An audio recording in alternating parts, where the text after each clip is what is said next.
माद्री मद्र राज की राजकुमारी थी जो अपने सौंदर्य गुण के कारण प्रसिद्ध थी।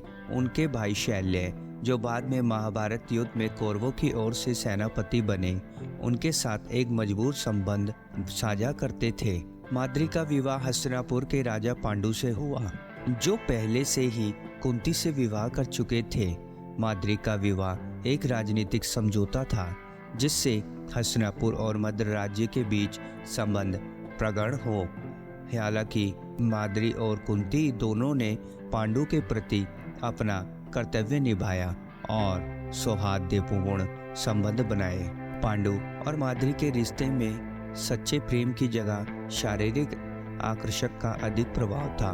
माद्री की सुंदरता और उनके युवा आयु ने पांडु को उनकी ओर आकर्षित किया। यह संबंध वासना पर आधारित था, जबकि कुंती के साथ उनका संबंध और ज़्यादा मानसिक और भावनात्मक जुड़ाव वाला था।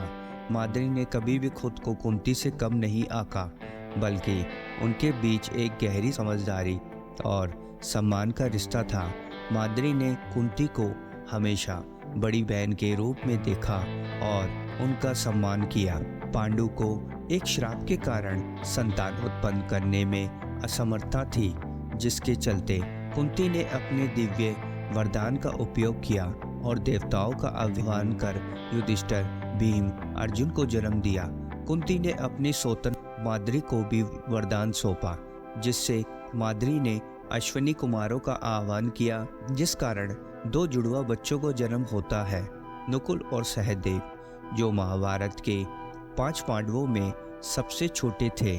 पांडु एक बार शिकार के दौरान एक ऋषि और उनकी पत्नी को, जो हिरण के कारण हिरण का रूप धारण किए हुए थे, गलती से उन्हें मार देते हैं। इस पर ऋषि ने पांडु को श्राप दिया कि जब भी वह किसी महिला के साथ शारीरिक संबंध बनाने की कोशिश करेंगे, उनकी मृत्यु हो जाएगी।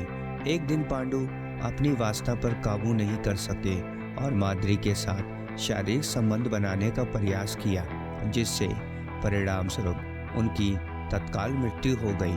माद्री को लगा कि उनकी सुंदरता ही पांडु की मृत्यु का कारण बनी और इसी कारण अपराध बोध से ग्रसित होकर माद्री ने पांडु के साथ आत्मदाह करने का संकल्प लिया।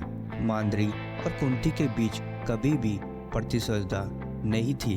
माद्री ने हमेशा कुंती का सम्मान किया और उनकी देखरेख की। जब माद्री ने आत्मदाह का निर्णय लिया, तो उन्होंने अपने बेटे नकुल सहदेव को कुंती के संरक्षण में सौंप दिया। यह दिखाता है कि माद्री का कुंती पर पूर्ण विश्वास था और उन्होंने अपने बच्चों के लिए कुंती को सबसे योग्य माना। कुंती ने भी माद्री के बच्चों का पालन पोषण किया और उन्हें अपने पुत्रों की तरह ही प्रेम किया, जैसा उन्होंने अपने बच्चों को किया था। माद्री के बेटे नकुल सहदेव महाभारत में सबसे महत्वपूर्ण भूमिका निभाते हैं। वह अपने भाइयों युधिष्ठिर, भीम और अर्जुन के साथ हमेशा खड़े रहे और धर्म युद्ध में अपनी अद्वितीय गुणों से योगदान देते रहे। माद्री की विरासत उनके बेटों के साहस और उनकी धर्मनिष्ठा में जीवित रही। उनकी मृत्यु के बाद भी उनका त्याग और कर्तव्य निभाने की भावना महाभारत के नैतिक संदेशों का एक महत्वपूर्ण हिस्सा है। तो मित्रों, माद्री का जीवन प्रेम, त्याग और दायित्व का प्रतीक है। उन्होंने न केवल अपने पति के प्रति निष्ठा दिखाई, बल्कि अपने बच्चों और कुंती के प्रति भी अपने कर्तव्य को निभाया। उनका बलिदान महाभारत की कहानी का एक महत्वपूर्ण हिस्सा है, जो हमें सिखाता है कि प्रेम और कर्तव्य के लिए क्या क्या त्याग किया जा सकता है। तो मित्रों, आप क्या समझते हैं? क्या माद्री का बलिदान महाभारत की सबसे बड़ी घटनाओं में से एक है? क्या उनकी मृत्यु ने पांडवों की नीति को बदल दिया था?